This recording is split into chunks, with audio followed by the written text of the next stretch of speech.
अरे जरा आमच्या नावाचा ध्यास लागतो तर शुद्धीत राहते. आमच्या नामाची गुंगी, आमच्या नामाची धुंदी तर सर्वस्वी आमचा होऊन जातो.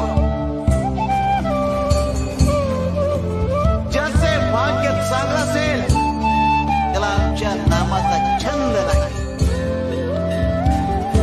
आणि त्याच्या मुखात सतत नाम जप असेल. आमच्या नामाची गोडी निर्माण होईल. ध्यानी मनी स्वप्नी ही नाम संजीवनी बदनी असेल. त्याला निरंतर सुखाची प्राप्ती होईल.